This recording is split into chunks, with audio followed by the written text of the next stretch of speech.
बिस्मिल्लाहिर्रहमानिर्रहीम। अस्सलाम वालेकुम नाजरीन ग्रामी, पूरी दुनिया में भारत अपनी घूम घूम कर जूते खाने के बाद एक नया पैंतरा आजमाया था जिसमें वो नाकाम हुआ और लंदन के अंदर इनके मिनिस्टर ने जूते भी खाए, डंडे भी खाए और अंडे भी खाए। जी हाँ नाजरीन, इनके मिनिस्टर, भारत के मिनिस्टर लंदन में मौजूद थे। कुछ हिंदुओं को भड़काने के लिए गए थे। वहाँ कश्मीरियों, पाकिस्तानी, ब्रिटिश कम्युनिटी और खालिस्तान के सिखों ने इंडिया के मिनिस्टर्स पर डंडे, अंडे और जूते बरसाना शुरू कर दिए। खबर के पीछे हकीकत क्या है, जानने से पहले छोटी सी गुजारिश है कि चैनल को सब्सक्राइब करें, घंटी के निशान को दबाएं ताकि लेटेस्ट न्यूज आप तक बर वक्त पहुँच पाए। नाजरीन ग्रामी, जब से भारत ने 370 आर्टिकल को सस्पेंड किया है जम्मू कश्मीर में, तभी से यानी 5 अगस्त से रोजाना की बुनियाद पर खालिस्तान तहरीक और कश्मीरी भाई और इसके साथ साथ जितने भी पाकिस्तानी ब्रिटेन हैं, वो रोजाना की बुनियाद पर पार्लियामेंट स्क्वायर इकट्ठे होते हैं और अपना एहतजाज रिकॉर्ड करवाते हैं। नाजरीन ग्रामी, आपको ये आगाह करते चलें कि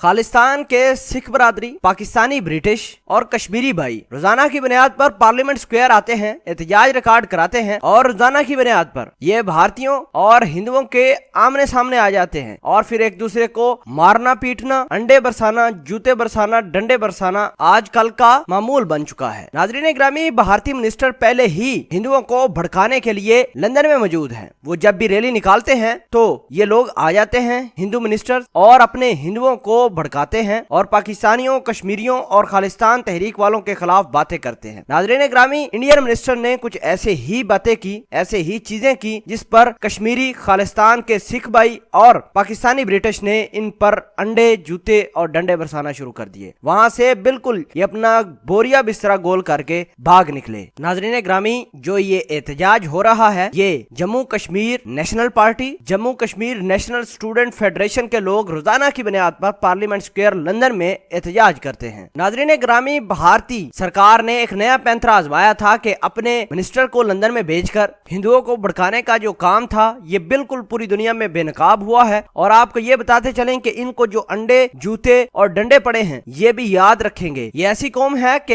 अमन नाम की इनके पास कोई चीज ही नहीं। 24 घंटे पाकिस्तानियों के खिलाफ बातें करना, खालिस्तान तहरीक के खिलाफ भौंकना और साथ ही मकबूजा कश्मीर में जो हालात हैं वो सारे के सारे पूरी दुनिया के सामने हैं। भारत को चाहिए कि अब समझे, समझ बूझ इनके पास तो है नहीं। बहरहाल, अगर पाकिस्तान और हमने कश्मीर को आजाद करवाना है तो सबसे पहले मोदी की मरम्मत करनी होगी, तभी जाकर कश्मीर आजाद होगा। इंशाल्लाह हमारी पाक फौज, हमारी ISI और हमारे दीगर सिविल अदारे भी मिलकर पाक फौज की मदद कर रहे हैं और हर मुमकिन हर फोरम पर हम जाकर कश्मीरी भाइयों की आवाज बुलंद कर रहे हैं। अल्लाह पाक जितने भी भारतीय कश्मीरियों पर जुल्म कर रहे हैं, इनको निस्तो नबूद करे और कश्मीरियों को आजादी मिल जाए। पाकिस्तान आर्मी जिंदाबाद, कश्मीर पाइंदाबाद।